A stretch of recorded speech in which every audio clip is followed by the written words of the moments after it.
मैं शांभवी, जो लोकसभा की सदस्य निर्वाचित हुई हूँ, ईश्वर की शपथ लेती हूँ कि मैं विधि द्वारा स्थापित भारत के संविधान के प्रति सच्ची श्रद्धा और निष्ठा रखूंगी।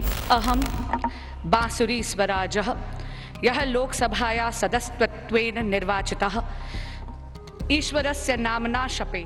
18वीं लोकसभा के पहले सत्र की शुरुआत हो चुकी है और पहले और दूसरे दिन हाल ही में हुए लोकसभा चुनाव में चुने गए सांसद अपने पद की शपथ भी लिए। इसके बाद से ये सदन के आधिकारिक सदस्य भी हो गए।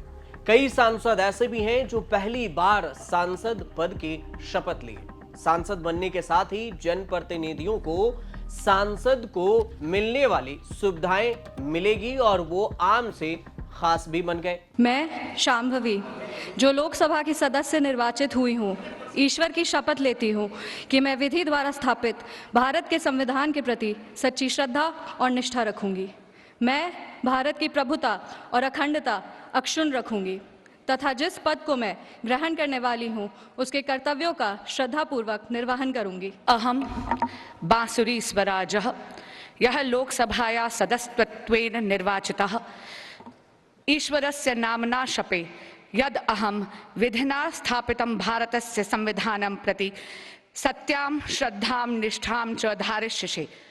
अहम भारतस्य प्रभुताम् अखंडतां च अक्षुण्ण रक्षिष्यामि तथा यत् पदं ग्रहीतुम् अहम् उद्यतः अस्मि तस्य कर्तव्यानि श्रद्धापूर्वकं निर्वहिष्यामि। लेकिन क्या आपको एक चीज की जानकारी है? क्या आपको एक सांसद की सैलरी कितनी होती है, इसके बारे में जानकारी है?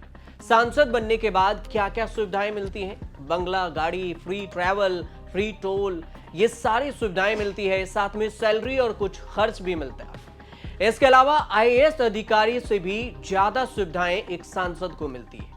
क्या क्या मिलती है आपको इस वीडियो में? सांसद की सैलरी साथ में आईएएस की सैलरी की तुलना बताएंगे कि कौन किसे कितना ज्यादा मिलता है।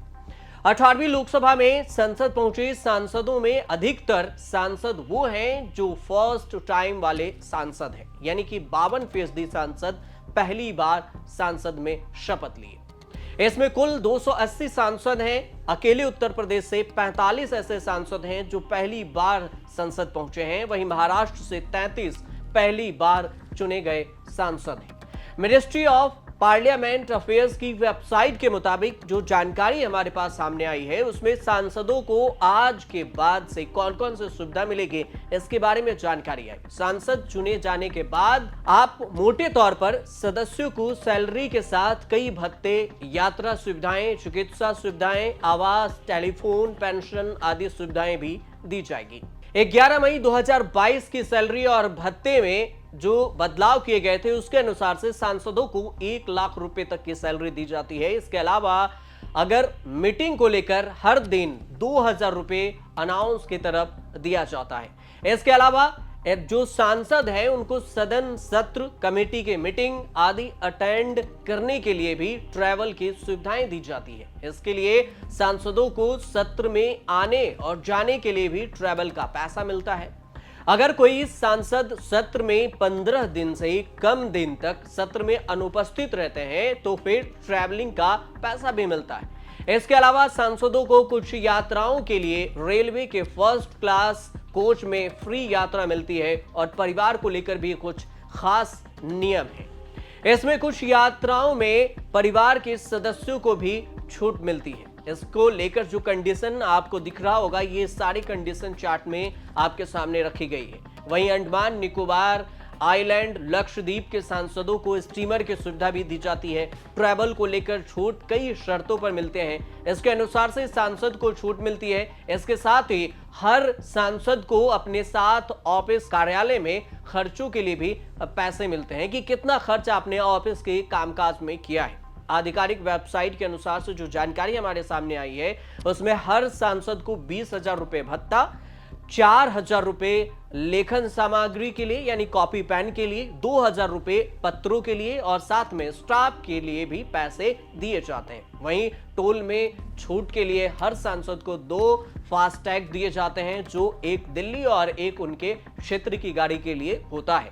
इससे वो बिना टोल के यात्रा कर सकते हैं। साथ ही सांसद को कई ऐसी जगह पर एक्सेस या फिर प्रोटोकॉल मिलता है। कुल मिलाकर अगर देखें तो 1 लाख रुपए सैलरी प्लस 70,000 रुपए भत्ता, 60,000 रुपए कार्यालय खर्च और दैनिक भत्ता, कुल मिलाकर 2,13,000 से ज्यादा के करीब में महीने भर के इन्हें पैसा दी जाती है। आपको यह भी बता दें कि इन सांसदों में जो मंत्री होते हैं उन्हें अलग से सुविधाएं मिलती हैं, उनकी सैलरी में भी थोड़ी बढ़ोतरी होती है और जो डीए, ट्रैवल अलाउंस, ये सब भी ज्यादा दिए जाते हैं। अब पेंशन को लेकर बात कर लेते हैं कि क्या है नियम। अगर पेंशन की बात करें तो कोई भी सांसद कितने भी दिन तक सांसद रहे हो, चाहे 2 दिन ही सही, लेकिन हर सत्र के हिसाब से हर महीने 22,000 रुपए उन्हें पेंशन की सुविधाएं और कुछ भी सुविधाएं मिलती है। अगर वो दूसरे सत्र में भी लगातार सांसद रहते हैं तो अगले सत्र के लिए भी पेंशन मिलती है। यदि 2 बार वो सांसद रहे तो 2 बार पेंशन मिलेगा। सैलरी और डीए सभी सांसदों की हर 5 साल पर बढ़ती है। फिलहाल जो मैंने जानकारी आपको दी वो 1 अप्रैल 2023 में जो बढ़ोतरी की गई थी उसके आधार पर दी गई है। 5 साल में फिर से बढ़ोतरी होगी। वहीं आईएएस अधिकारी की अगर बात करें तो भारत सरकार के किसी भी मंत्रालय, किसी भी विभाग में छोटे से लेकर बड़े पद तक हर कर्मचारी को सैलरी मिलती है और उसका निर्धारण पे कमीशन द्वारा किया जाता है। सरकार एक कमेटी बनाती है जो बढ़ती महंगाई दर समेत अन्य कारकों के आधार पर यह तय करती है कि किस रैंक के अधिकारी या कर्मचारी को कितनी सैलरी मिलनी चाहिए। फिलहाल देश में 7वां वेतन आयोग लागू है और इसी के आधार पर सैलरी दी जाती है। आईएएस अफसरों को बेसिक सैलरी के तौर पर शुरुआत में 56,100 रुपए दिए जाते हैं। इसके अलावा उन्हें टीए, डीए और एचआरए भी दिए जाते हैं। आईएएस ऑफिसर को सभी भत्तों को मिलाकर शुरुआत में प्रति महीने 1 लाख रुपए से ज्यादा की सैलरी मिलती है। हालांकि कैबिनेट सचिव के पद पर पहुंचते पहुंचते उनकी सैलरी करीब 2,50,000 रुपए तक पहुंच जाती है। इस हिसाब से अगर देखेंगे तो सांसद और आईएएस अधिकारी की सैलरी लगभग एक जैसी हो जाती है, लेकिन सचिव पद पर सिक्योरिटी, कुक हाउस, गाड़ी, लिमिटेड पेट्रोल, ड्राइवर की सुविधा, इन सारी चीजों को भी आईएएस अधिकारी को मिलता है। अगर पेट्रोलिंग छोटे जिले में होती है तो आमतौर पर सबसे बड़ा बंगला एक आईएएस अधिकारी का ही होता है। घर, गाड़ी, सुरक्षा, हाउस हेल्प, ये सारी सुविधाएं एक आईएएस अधिकारी को दी जाती है। वहीं अगर पेंशन की बात की जाए तो अन्य सरकारी कर्मचारियों की तरह आईएएस, आईपीएस को भी पेंशन पहले मिलती थी। अब अगर आप न्यू पेंशन स्कीम में जो इन्वेस्ट करते हैं उसी के हिसाब से रिटायरमेंट के बाद पेंशन मिलेगी। ये एनपीएस यानी न्यू पेंशन स्कीम के तहत आईएएस अधिकारी को भी पेंशन मिलेगी। पहले ओपीएस के सिस्टम से मिलता था यानी ओल्ड पेंशन स्कीम के तहत, लेकिन अब ये सुविधाएं नहीं है। तो आपको इस वीडियो में पता चला कि एक आईएएस अधिकारी की कितनी सैलरी होगी और एक सांसद की कितनी सैलरी होगी, साथ में मंत्रियों की कितनी सैलरी होती है। ये तमाम जानकारी आपके लिए निकाल कर लाए थे। आपको ये वीडियो कैसे लगी आप जरूर बताइएगा कमेंट कर। फिलहाल आप देखते रहिए न्यूज़ तक।